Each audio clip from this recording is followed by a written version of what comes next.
Hi viewers, welcome to our orange box. இன்னைக்கு நம்ம ஒரு சுவாரஸ்யமான கதை பற்றி தாங்க பார்க்க போகிறோம்.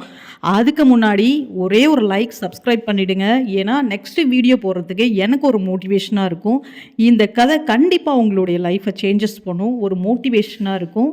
வாங்க வீடியோக்குள்ளே போகலாம். நாம் அனைவரும் வாழ்க்கையில் பல்வேறு இடங்களில் இலக்குகளை வைத்துக்கொண்டு அதை அடைவதற்கு ஓடிக்கொண்டுதான் இருக்கிறோம். சில நேரங்களில் நாம் எவ்வளோதான் முயற்சி செய்தாலும் நம் இலக்குகளை அடைவதற்கு வாய்ப்புகள் தள்ளிக்கொண்டே தான் போயிட்டு இருக்குது. ஸோ நாம் செய்த முயற்சிக்கான பலன் ஏதோ ஒரு விதத்தில் நமக்கு நிச்சயமாக கிடைக்குங்க. அதுக்கு உங்களுக்கு ஒரு உதாரணமாக ஒரு குட்டி ஸ்டோரி சொல்கிறேன். இது கண்டிப்பாக உங்கள் லைஃப்பை ஒரு சேஞ்சஸ் கொடுக்கும். அது மட்டும் இல்லை, ஒரு மோட்டிவேஷனாகவும் இருக்கும். ஓகே, இப்போ நான் அந்த குட்டி ஸ்டோரியை போய் பார்க்கலாமா? ஒரு காட்டில் நரி ஒன்று நீண்ட நேரமாக உணவை தேடி அலைந்து கொண்டிருந்ததுங்க. காட்டின் பல பகுதிகளில் தேடியும் அந்த நரிக்கு உணவு கிடைக்கவே இல்லை. சோர்ந்து போன நரி காட்டை விட்டு வெளியேறி அருகில் உள்ள கிராமத்தை நோக்கி நடக்க தொடங்கியதுங்க. அவ்வாறு நடந்து கொண்டிருந்த நரியானது வழியில ஒரு திராட்சை தோட்டத்தை பார்த்து, இன்று நமக்கு கிடைத்தது இந்த திராட்சை தான் போல, எப்படியாவது இதனை பறித்து சாப்பிட்டுட்டு நம்ம பசியை போக்கிக் கொள்ளலாம் அப்படின்னு நினைத்துட்டு இருந்ததுங்க. வேலையை தாண்டி மெதுவாக இறங்கி திராட்சை தோட்டத்திற்குள் நுழைந்தது. தூரத்தில் இருந்து தோட்டத்தை பார்த்த நரிக்கு திராட்சை குலையில் பக்கத்தில் தொங்குவதை போன்று தெரிந்ததுங்க. ஆனால் பக்கத்தில் வந்தவுடன் திராட்சை தோட்டமே சற்று பள்ளத்தில் இருந்ததால் திராட்சை குலைகளை சற்று உயரமாக தெரிந்தது. நரி எவ்வளவோ முயற்சித்து பார்த்ததுங்க. ஆனா நரியால அந்த திராட்சை குலைகளை தொடவே முடியல. ரொம்பவுமே சோர்ந்து போயிட்டுங்க.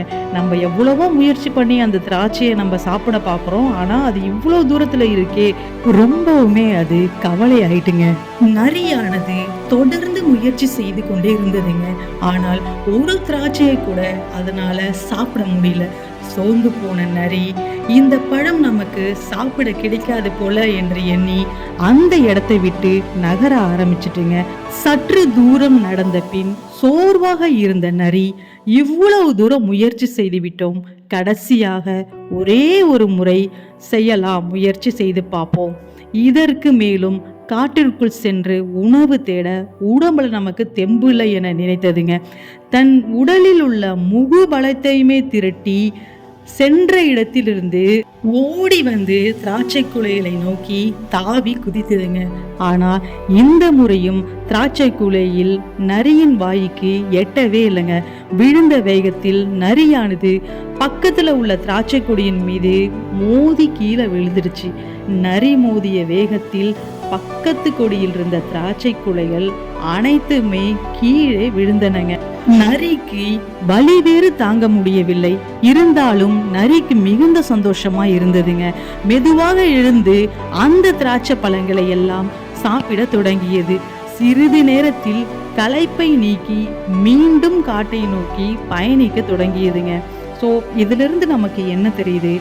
நம்ம முயற்சி செய்துக்கிட்டே தான் இருக்கோம். அது நமக்கு கிடைக்கலன்னு நம்ம கண்டிப்பாக சோர்ந்து போக மட்டும் கூடாதுங்க.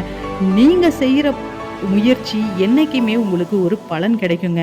எனவே வாழ்வில் நாம் செய்யக்கூடிய முயற்சிகள் ஒருபோதும் பலனின்றி போகாது. ஏதோ ஒரு இடத்தில் அதற்கான பலன் நமக்கு கிடைத்தே தீரும். இந்த கதை உங்களுக்கு ஒரு மோட்டிவேஷனாக இருந்திருக்கும்னு நினைக்கிறேன். நம்ம சேனல் பிடிச்சிருந்துன்னா ஒரு லைக் பண்ணுங்கள், ஷேர் பண்ணுங்கள், சப்ஸ்கிரைப் பண்ணுங்கள். அது இன்னும் எனக்கு மோட்டிவேஷனாக இருக்கும். தேங்க்ஸ் ஃபார் வாட்சிங்.